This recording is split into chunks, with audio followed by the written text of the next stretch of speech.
llevo acá ya más de 2 años. Pertenezco al programa de licenciatura en Ciencias Sociales y soy profesor de las asignaturas de investigación y de historia del siglo XIX. Y pues en mi formación, pues en general ha sido en ciencias sociales, también como historiador. Y pues mi énfasis investigativo es historia del siglo XIX, pero también pues como investigador social uno se interesa mucho por los temas contemporáneos. Ahí como para dejar corta la intervención, maestro. Perfecto. Profesor Alejandro. Hola, Alexander, estudiantes, profesores, buenos días. Mi nombre es Alejandro Villanueva Bustos. Yo soy licenciado en Ciencias Sociales y trabajo en la Universidad Pedagógica Nacional. También soy egresado de la maestría en Sociología de la Universidad Nacional y bueno, pues tengo por ahí otras maestrías y un doctorado en Estudios Sociales del Deporte. Pero bueno, digamos, trabajo en la Universidad Pedagógica Nacional y trabajo acá en el Instituto Distrital de la Protección de la Niñez y la Juventud, IDIPRON. Y bueno, pues soy tutor de tesis, de las tesis del énfasis de deporte social comunitario en la licenciatura en deporte en la pedagógica y trabajo en la maestría en ciencias del deporte de la misma universidad y en la UTCA también en la maestría en deporte, todo lo que tiene que ver con estudios sociales del deporte. Pues básicamente es eso y bueno, un placer estar acá. Perfecto. Bueno, empecemos entonces. Me gustaría preguntarle al profesor Camilo Mongua, bueno, más que preguntarle es que nos dé una contextualización histórica de lo que ha sido el modelo político en Colombia, para que tengamos este variopinto para todos nosotros. Bueno, pues la discusión del modelo político colombiano es bien compleja. Esto es algo que yo creo que el profesor José nos puede también ayudar como a problematizar la manera como se ha estructurado eso que se llama poder político en Colombia. Y para la charla de hoy yo quería como tratar 4 puntos que son fundamentales para entender la historia política contemporánea de Colombia y poder comprender por qué estamos en lo que estamos, ¿sí? Más allá de un paro, esto tiene un origen en la manera como se ha configurado el poder político en los últimos 20 años.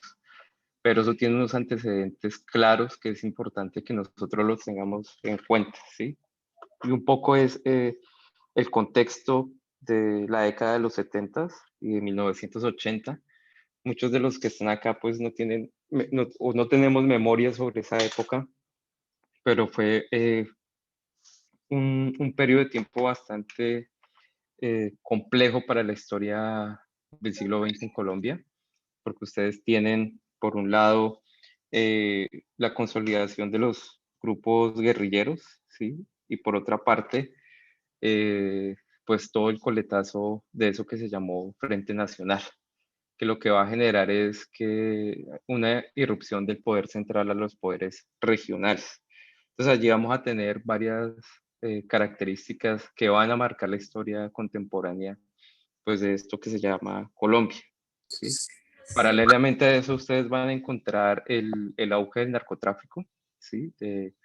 Y la estructuración de los grandes carteles que en un primer momento van a pasar, entre comillas, desapercibidos, también el aumento del contrabando. Y en los 80s y en los 70s un flujo de capital fuerte, producto pues de estas actividades. Entonces Colombia, eso que llamaron modernización en la década de los 80s y en los 70s también tiene mucho que ver con el auge de las economías ilegales. Entonces esto es importante tenerlo en cuenta para entender el trasegar de Colombia en las últimas décadas. Y en esto ustedes pueden encontrar 2 fenómenos en lo que es el auge de esos carteles de narcotráfico, ¿sí?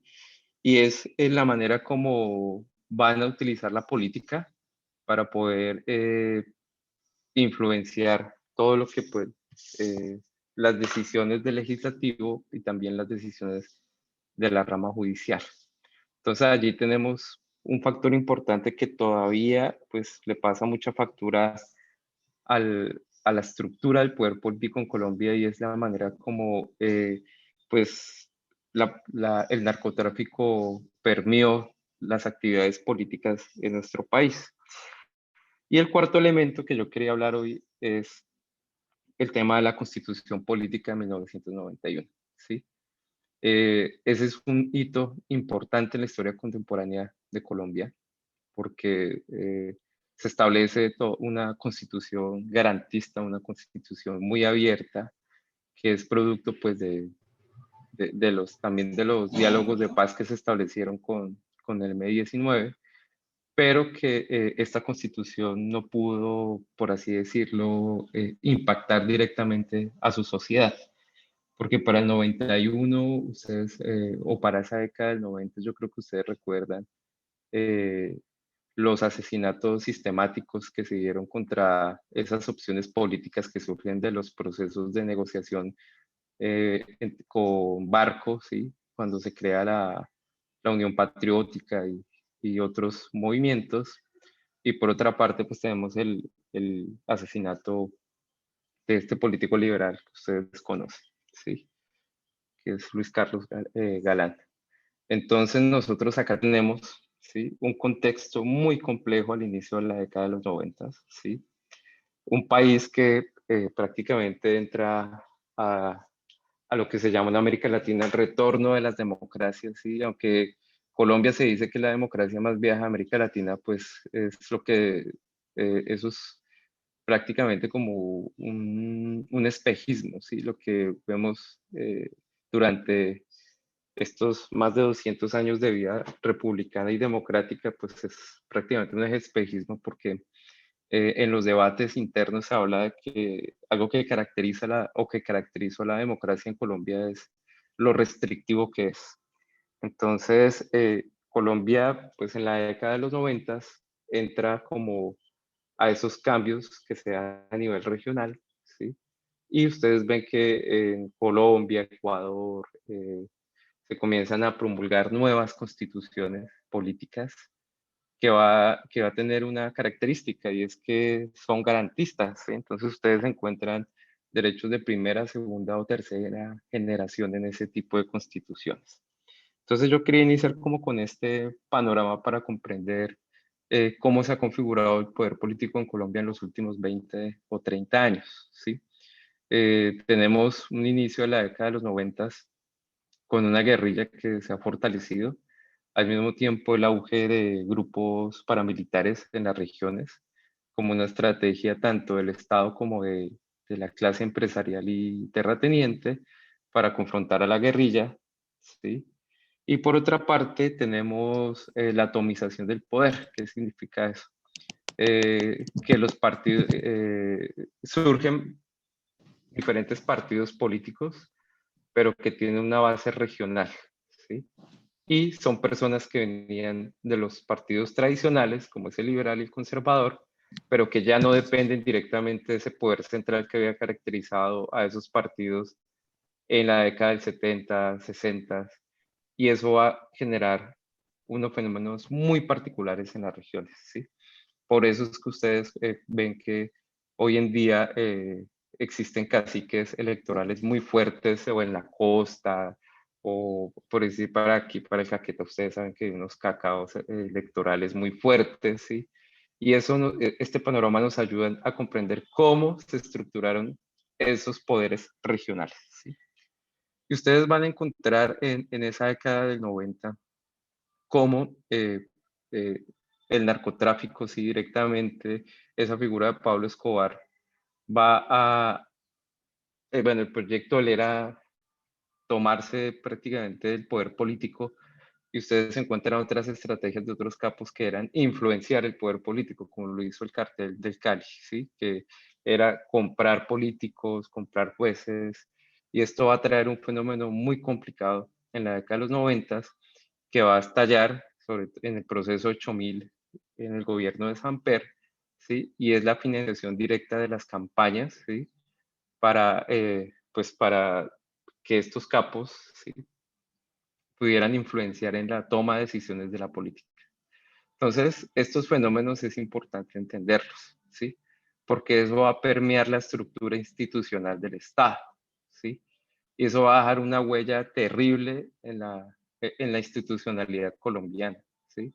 Que es ese fenómeno conocido como la corrupción. Ustedes saben que Colombia tiene muy seguido escándalos políticos. Salen que el cartel de la toga, que el tal cartel.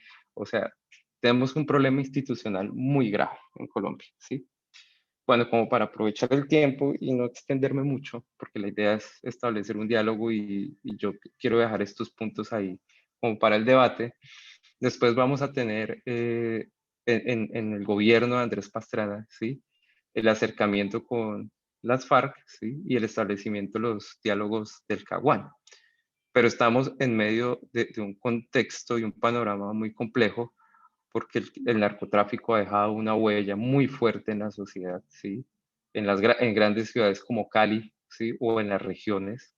Al mismo tiempo, esa figura del narcotráfico también ayudó a fortalecer los grupos paramilitares y, y en medio de esto, pues está eso que se llama Constitución Política del 91, que es lo que más ha llamado la atención en el proceso colombiano porque tiene lo que dicen por decir los constitucionalistas de otros países, es que Colombia es pionera en el tema de derechos, pero es una constitución que no logra, ¿sí?, ¿cómo lo digo?, cuajar, para que me entiendan, en la sociedad, y tampoco es una constitución que revela lo que está pasando en la sociedad. En la sociedad, poco a poco, ¿sí?, esas estructuras se van consolidando. Por ejemplo, ustedes ven que la guerrilla tiene un control territorial fuerte en ciertas regiones del país.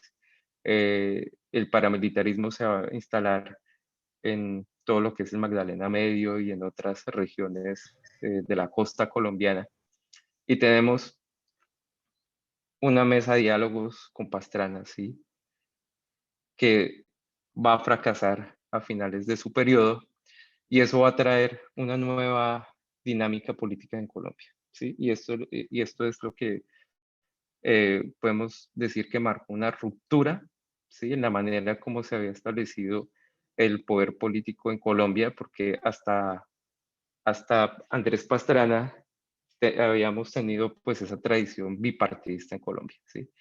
Entonces tenemos un fenómeno bien particular, lo que yo les decía, en las regiones, ¿sí?, una atomización del poder. Entonces se encuentra un montón de partidos nuevos, ¿sí? Y ya en las elecciones para presidencia, pues continuaba el dominio de los dos partidos, el liberal y el conservador, pero tras el fracaso de los diálogos de paz, pues ustedes saben que allí surge la figura de Álvaro Uribe Vélez.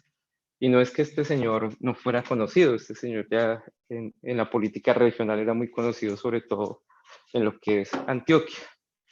Pero lo que va a generar el fracaso de los diálogos del Caguán es que se establezca una nueva estrategia, ¿sí?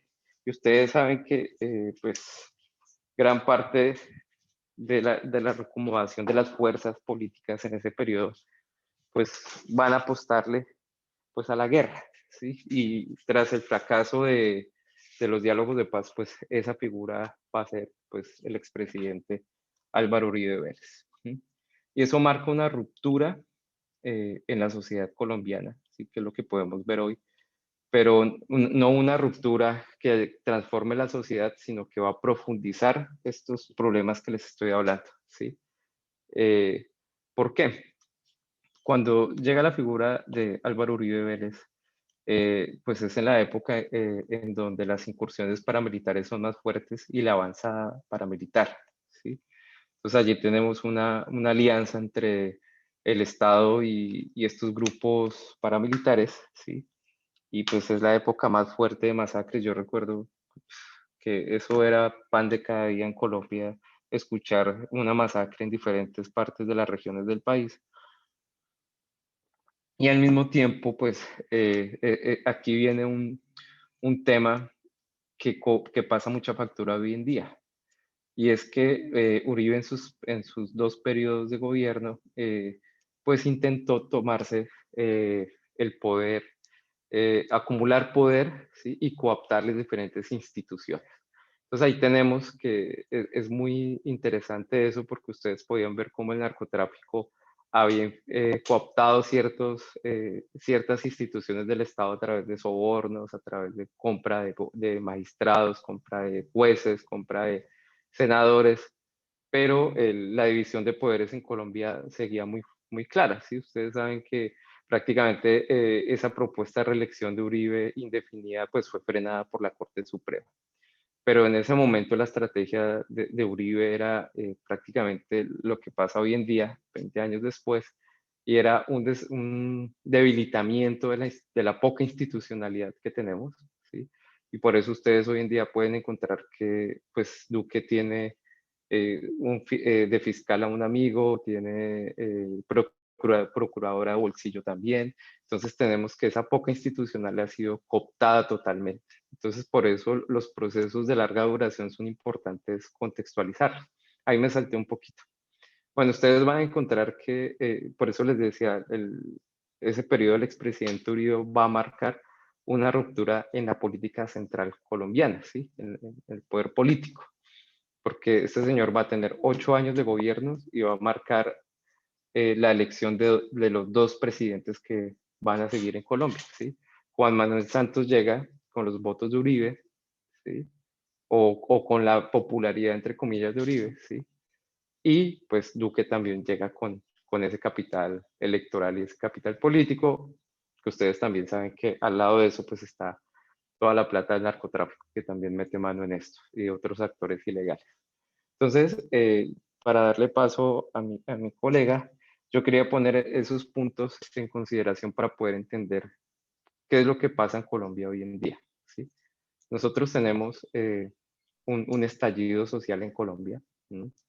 El paro no es solo producto de la reforma tributaria. Ustedes saben que en noviembre tuvimos otras movilizaciones muy fuertes en Colombia en contra del abuso policial, ¿sí?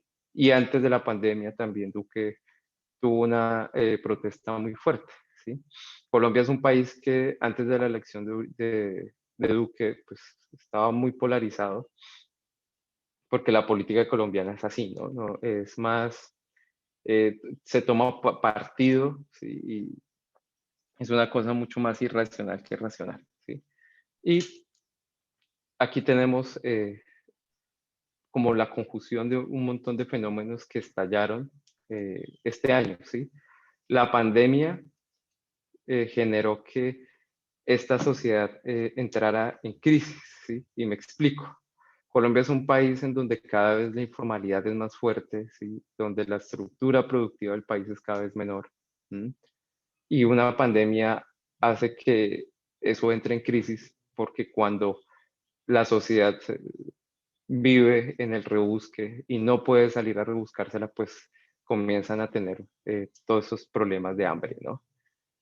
Y pues esta reforma que presentó Duque, sí, es una reforma pues que no solo atentaba contra el bolsillo de la clase media, sino que llevaba pues al extremo pues el tema pues de la sobrevivencia de la gente, ¿no? En Colombia tenemos un fenómeno y es que no alcanzamos a abordarlo acá y es el otro tema, que es la educación, ¿no? Si bien tenemos una cobertura mucho más amplia en educación, la calidad de la educación bajó muchísimo en Colombia, ¿sí? Porque tanto con las reformas que se hicieron a finales de los 90, pues la manera como se administra la educación en Colombia cambió, ¿sí? Ya por decir, los recursos a un colegio no llegan fijos, sino dependiendo del número de estudiantes. Y en educación superior tenemos pues que se fortaleció el modelo de la educación privada y eso llevó a que tengamos un montón de profesionales, ¿sí?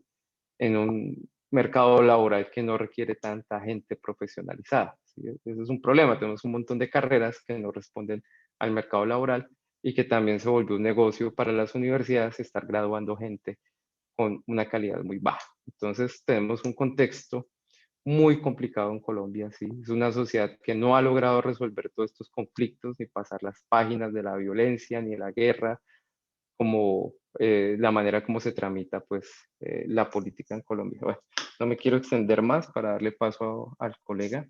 Listo, listo, profe Camilo, muchas gracias. Profesor Alejandro, ¿qué más le puede agregar frente a este elemento que es importante desde la parte sociológica, por supuesto?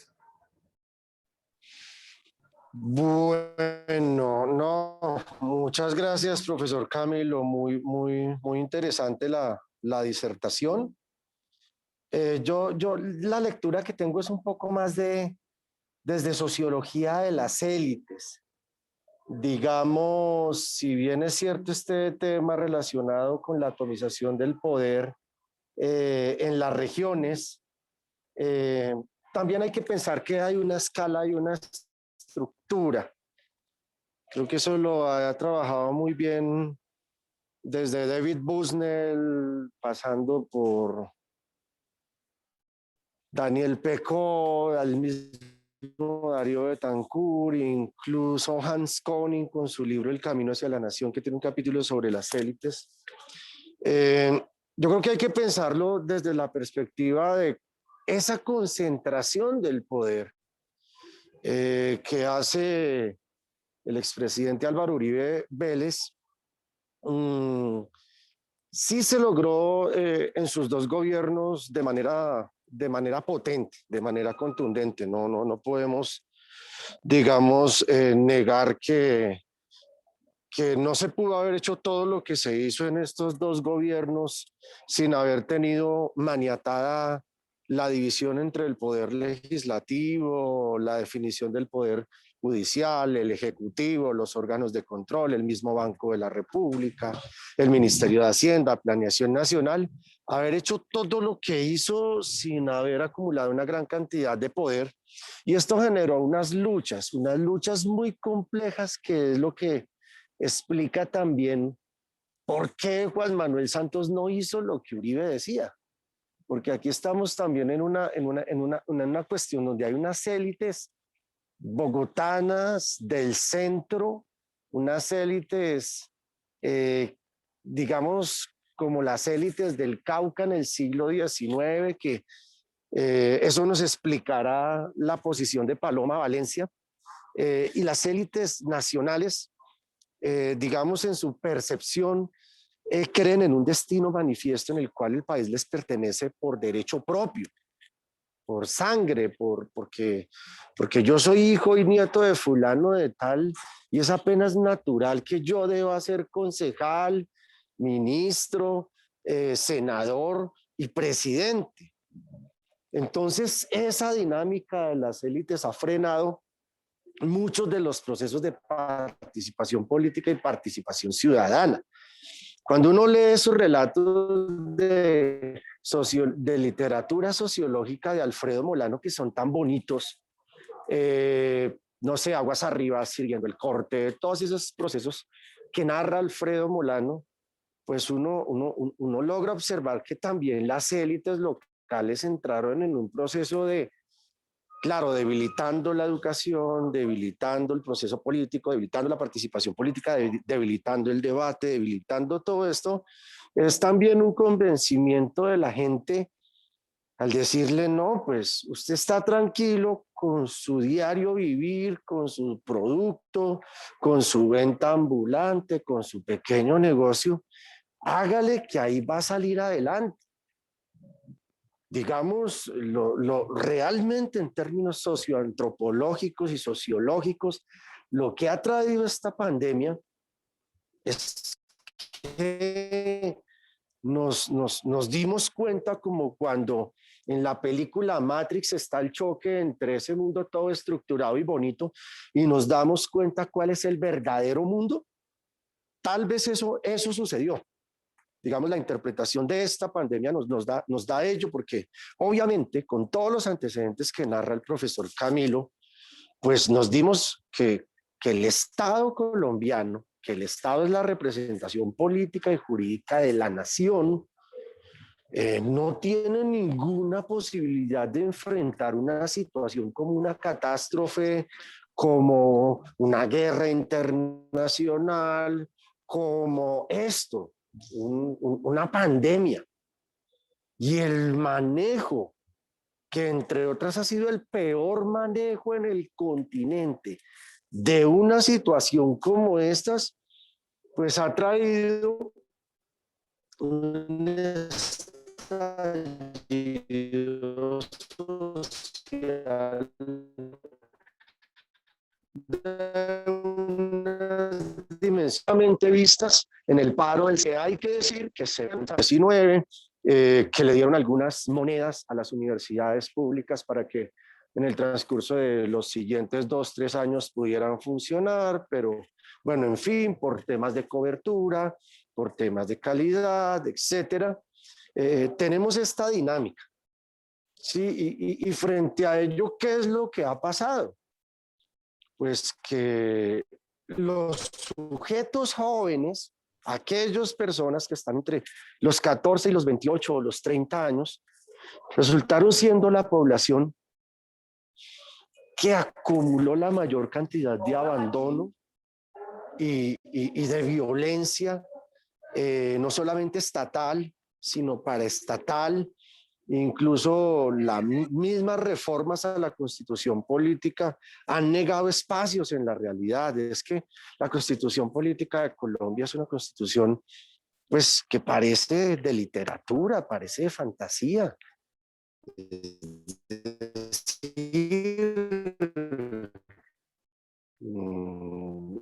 El solo hecho es que tenemos 30 chicos asesinados y que hay todo tipo de censuras y que en este discurso se equipara unos vidrios rotos o unas paredes rayadas con las vidas de 30 chicos y que se legitima diciendo, pues, no estaban recogiendo café, no estaban preparándose para el ICFES, no estaban juiciosos, matan a este muchacho Lucas y entonces ese discurso clasista que han construido las élites, entonces pues, ese man tan viejo y en la universidad, matan a este chico Dylan Cruz, pero entonces ese bachiller, y pues con razón porque la mamá estaba presa, matan a este rapero Dylan León acá en Bogotá, no, es que él iba con la moto a toda desesperado porque la vida es muy dura y se estrelló contra una tanqueta.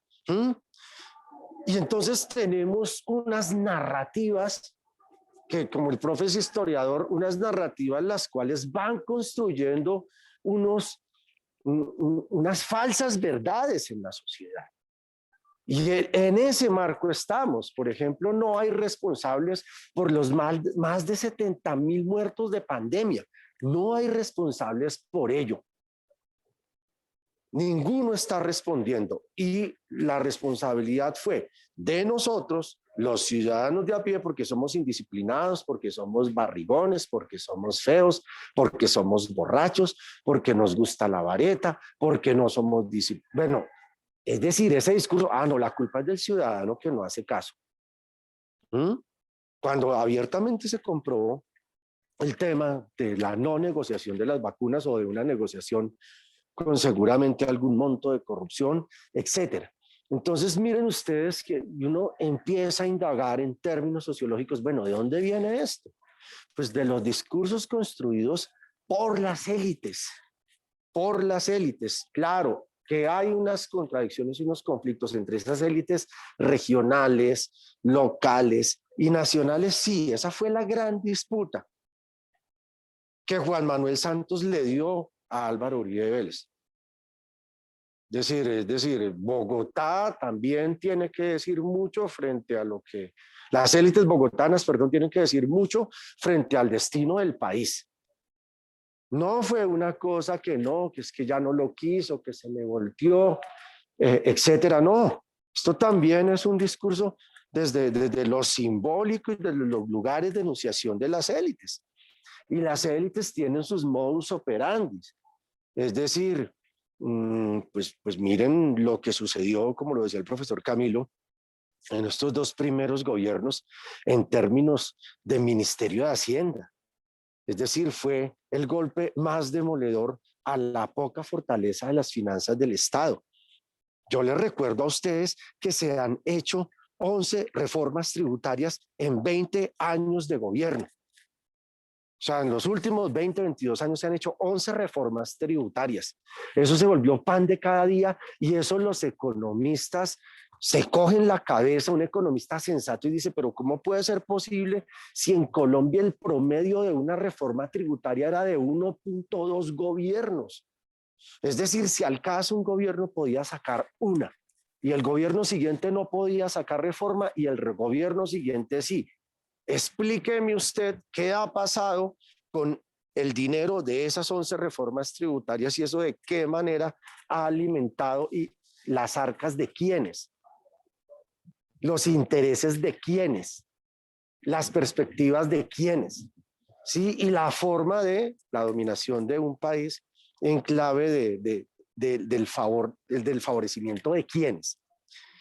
Con respecto a la calidad de la educación superior, yo controvierto con el profesor Camilo, porque no es cierto que se haya aumentado la cobertura en términos porcentuales del país. En Colombia no se crea una universidad pública hace 40 años, 30 años, y tenemos más de 50 millones de colombianos, ¿cierto?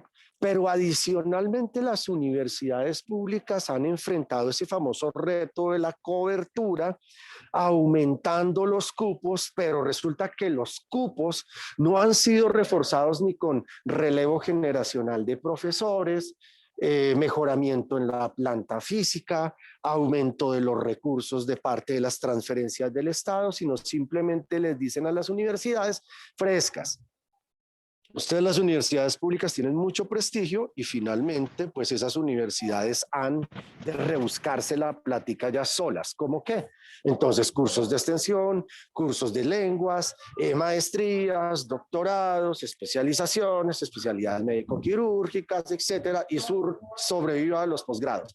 Como no estaba la pandemia tampoco en los planes de las universidades, y aquí critico sobre todo mi universidad, donde trabajo, doy clases y donde egresé, que es la Universidad Nacional, que se mantuvo históricamente en los últimos 20 años de los posgrados, pues en el marco de la pandemia la gente desertó de los posgrados y la universidad quedó realmente en una realidad en la cual dice, no tengo cómo sostenerme, y de chiripa por ahí salió el tema del área de salud en el marco de la pandemia, a ver si le dejaban hacer alguna patente de vacunas, saber qué se puede hacer, cómo algunos profesores forman parte del equipo asesor del Ministerio de Salud, cómo estos muchachos terminan haciendo prácticas y se le da una plática más al hospital de la universidad, pero el resto nada más.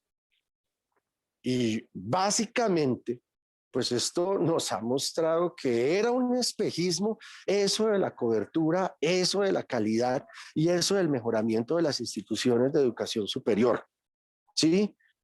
Y pues obviamente no tenemos el tiempo de abordar la crítica fuerte a la educación pública básica, de la cual el profesor Alexander y yo, no sé si el profesor Camilo, somos egresados. Pero pues realmente también ahí no solamente se hay una merma en la cobertura, en la calidad, sino también en los procesos pedagógicos, en el rendimiento y en el desarrollo de los saberes y del conocimiento. Entonces, pues más o menos esa es como la perspectiva que yo tengo para no extenderme mucho y que bueno, podamos entrar en un diálogo, en algunas respuestas, etcétera. Muchas gracias. Listo, profesor Alejandro, muchas gracias. Me gustaría, sí, entonces, digamos que desde estas dos perspectivas, si tienen preguntas relacionadas a lo que en este momento exactamente estamos viviendo y tengan dudas que se generen en el marco de este conflicto que estamos viviendo en este momento, pues me gustaría que lo hiciéramos. Como lo dije en el mensaje que compartí para el grupo de estudiantes y docentes del programa de lenguas extranjeras, va a ser una charla abierta y sería pues relevante también conocer las posturas de algunos de los estudiantes o colegas que nos acompañen, y si tienen cuestionamientos para los profesores Camilo y Alejandro en relación con esto que se está tocando, pues sería pertinente traerlo a colación.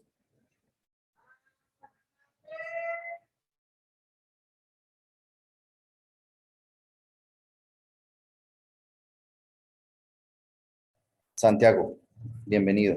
Bien pueda, tenga la palabra.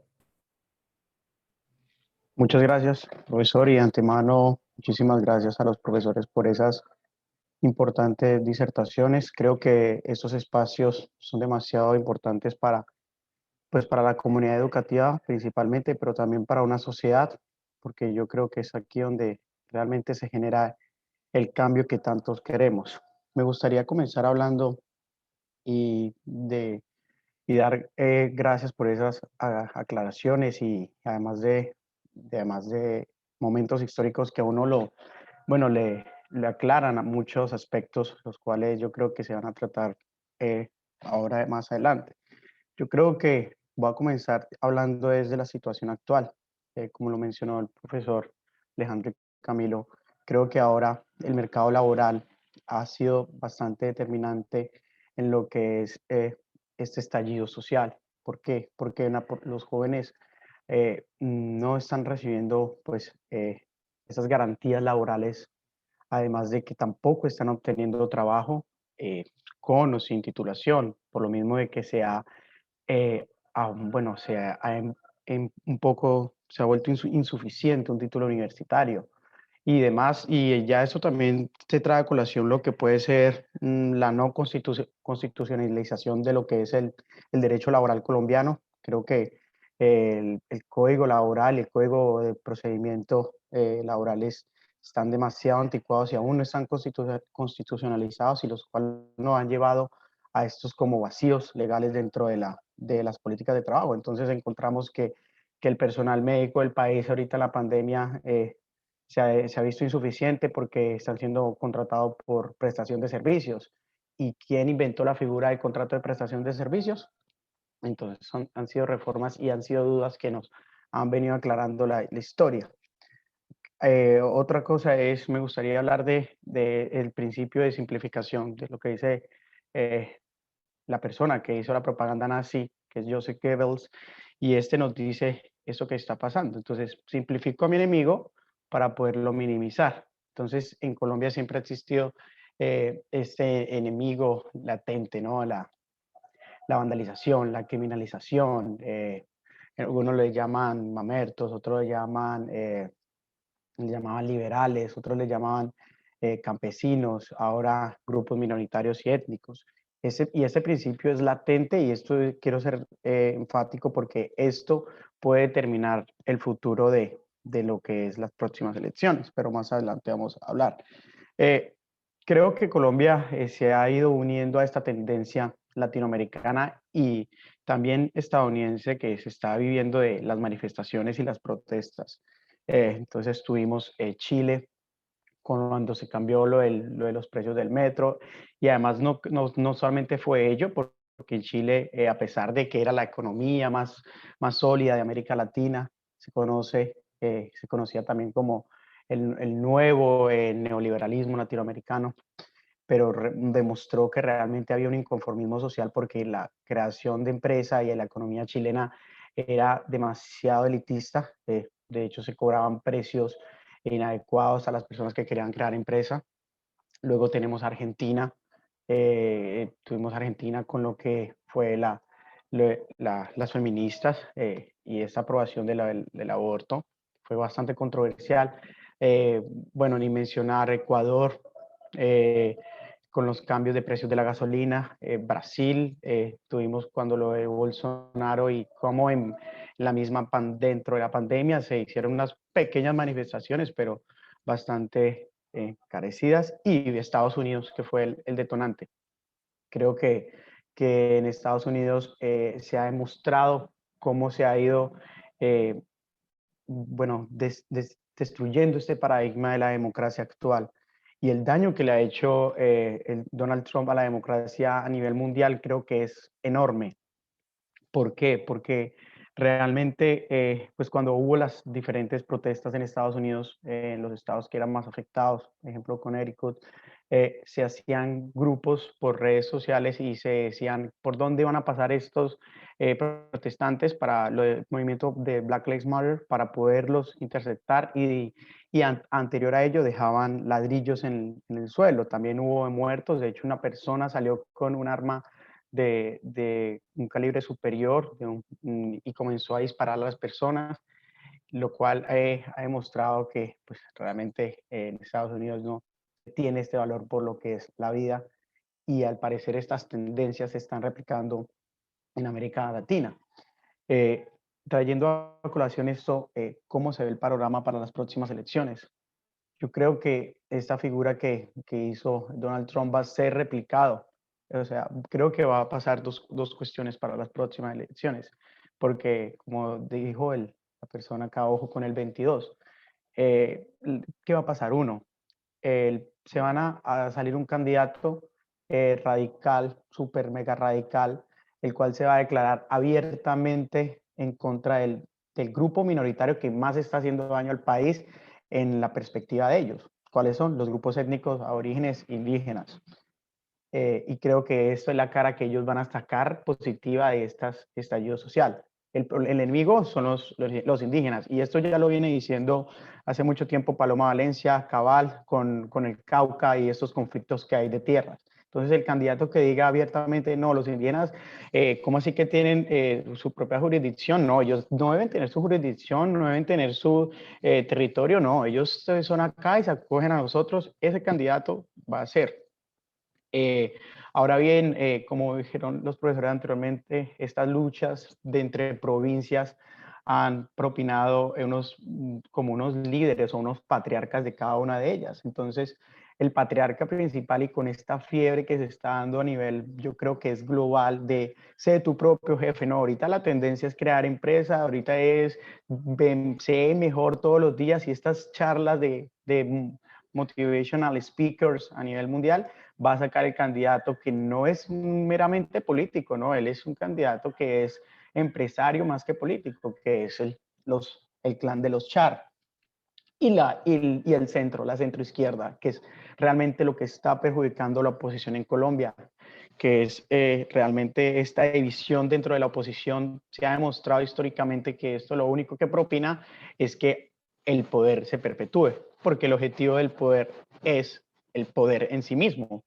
Y además de que este sea este objetivo, vemos cómo el promedio de un periodo, de una dictadura, es más o menos media generación lo que estamos viviendo. Entonces, me gustaría preguntarles a los profesores qué cree que va a pasar con las próximas elecciones y cómo nosotros desde la academia y los jóvenes estudiantes debemos bueno, tomarlas y actuar frente a ello. Muchísimas gracias.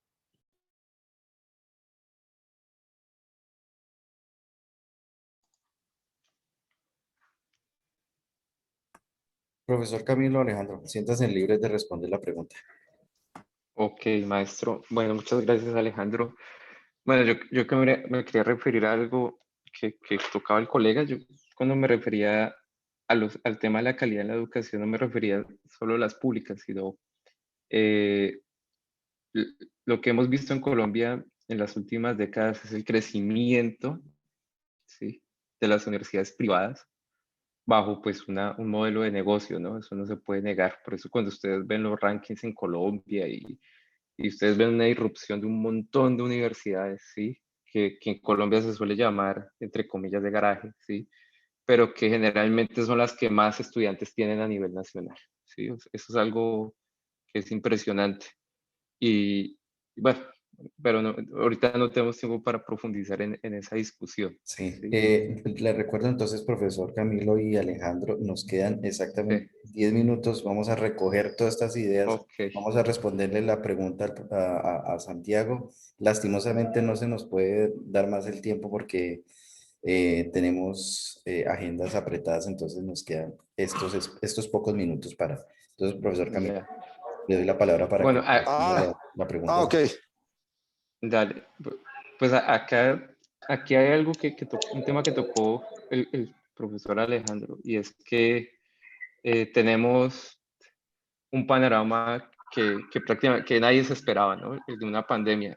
Y a mí me acordaba este escenario, algo que hablábamos con mis compañeros en pregrado en la distrital, porque uno dice, bueno, este es un país que hace reformas tributarias a toda hora, ¿sí? Que se han incrementado en los últimos años, pero que usted tampoco ve la redistribución pues de ese dinero, ¿no? Ni la inversión fuerte del Estado, ¿sí?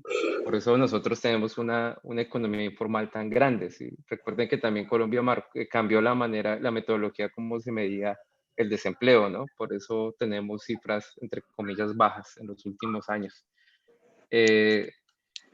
Y creo que la pandemia marcó ese escenario, ¿sí?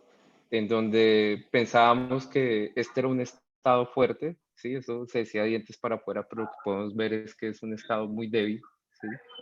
Que gran parte de los recursos en Colombia se utiliza pues para mantener ese poder político, ¿sí? Porque nosotros tenemos poderes regionales muy fuertes, ¿sí? Pero que están articulados al poder nacional, ¿sí? A través de pactos políticos. ¿Sí? Y gran parte de estos recursos se utilizan para eso, ¿no? Esta reforma también fue otra jugada, un poco podríamos llamarlo más, no sé, a mí ese concepto no me gusta mucho porque creo que no se trabaja bien, ese concepto de populismo, ¿no?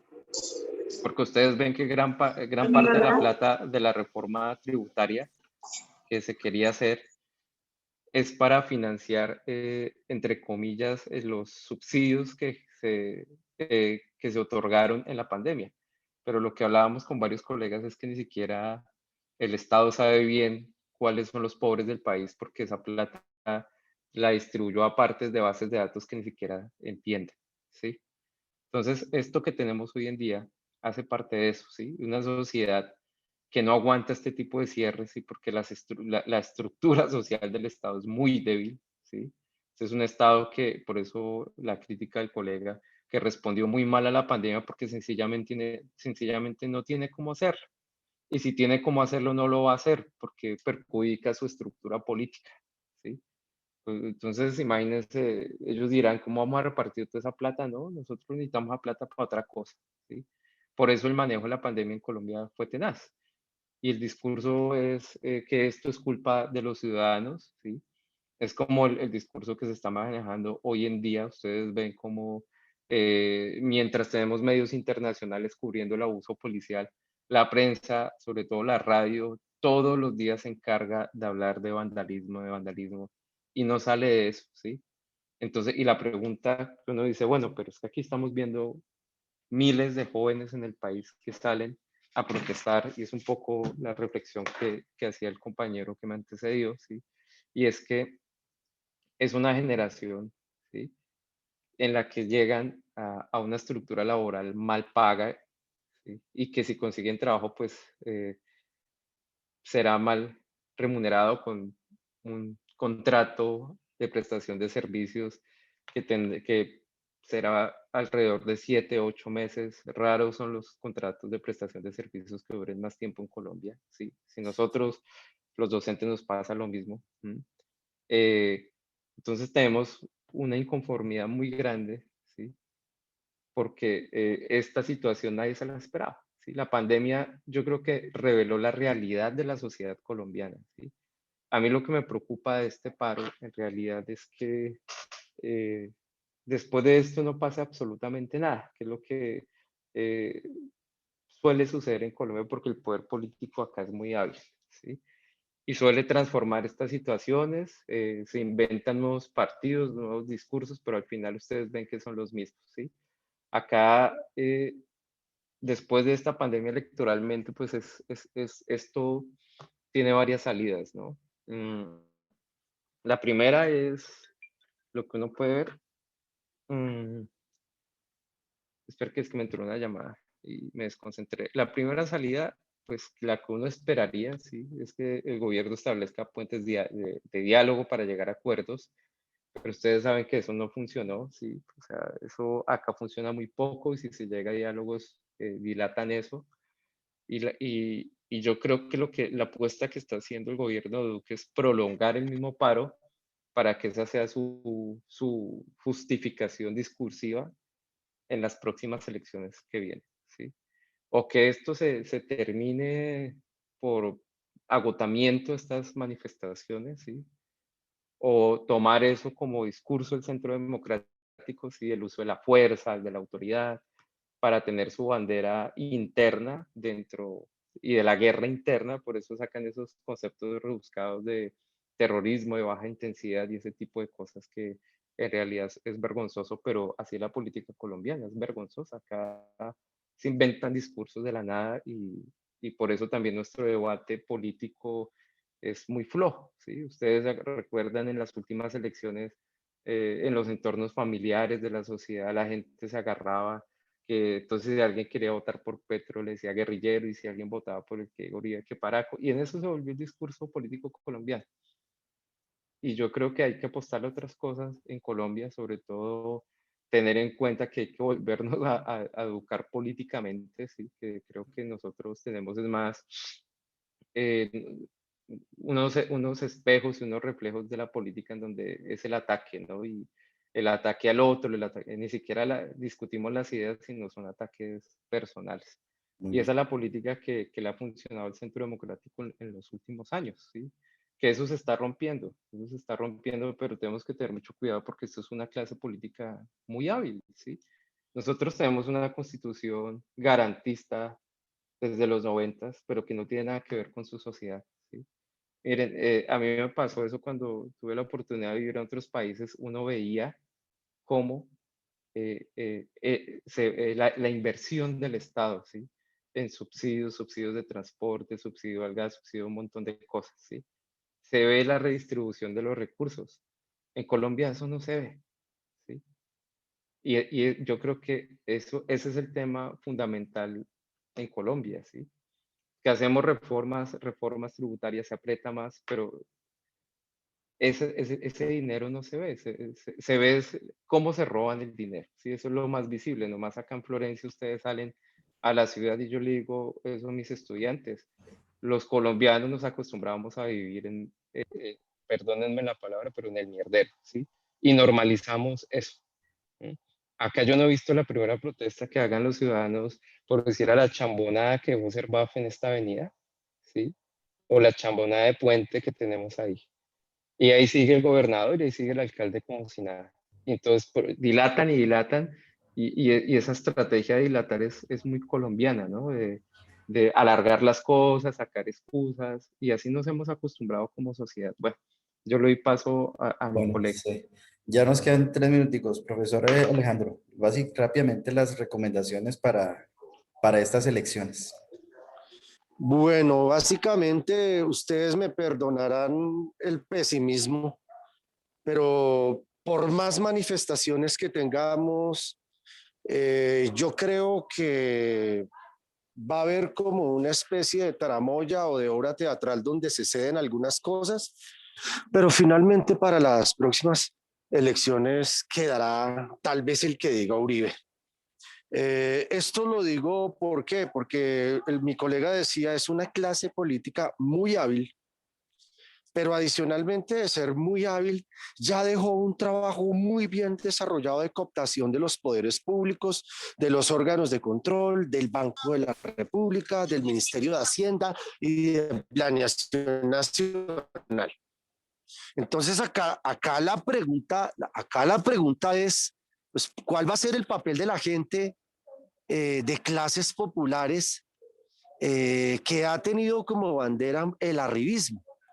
Porque resulta que ni los emprendimientos, ni la economía naranja, ni la posibilidad de tener empleo de calidad aparecen por ningún lado. Y pues obviamente se ha construido un enemigo interno, que eso es una herencia de la Escuela de las Américas, donde primero se dice castrochavismo, después se dice la paz de Farsantos, después el neopetrismo, no sé, lo de la cosa molecular allá de un neonazi que tomó Álvaro Uribe, pero finalmente la gente va a terminar comiendo ese cuento. Y aquí hay una crítica muy grande del caudal electoral en las últimas elecciones, después de tanto estarse quejando en redes sociales. Las personas entre 18 y 40 años mostraron un nivel de abstención del 52%. Entonces, pues muchachos, esto también, esta indignación, esta rabia, esta hambre, esta necesidad, esta cosa tan dura que estamos viviendo, pues se tiene que hacer posible en las urnas, porque parte de la abstención y pues ha permitido que se perpetúen en el poder. Seguramente les quedará un poco más difícil robarse las elecciones, pero no lo pueden tener todo en bandeja de plata. Entonces, que esto se convierta en un voto responsable. Y pues yo sí le quiero preguntar a los emprendedores de derecha, de clases populares, pues cómo les ha ido en la pandemia y si creen que la cosa va a mejorar. Listo, mi profe Yaguara, muchas gracias. Listo, profesor Alejandro, profesor Camilo y los participantes acá. Muchísimas gracias por su asistencia. Lastimosamente, como dicen por ahí, lo bueno dura poco. Esperemos volver a tener un espacio para seguir ahondando un poco más en este tema y que ya los participantes cuando nos acompañen pues tengan la posibilidad de interactuar y de hacer preguntas en torno a esta problemática. Por hoy pienso que es un abrebocas bastante importante, significativo para contextualizar la problemática que estamos viviendo. Muchísimas gracias a todos por el llamado y esperemos tener nuevamente un espacio para este tipo de diálogos y reflexiones políticas. Feliz día para todos. Muchísimas gracias.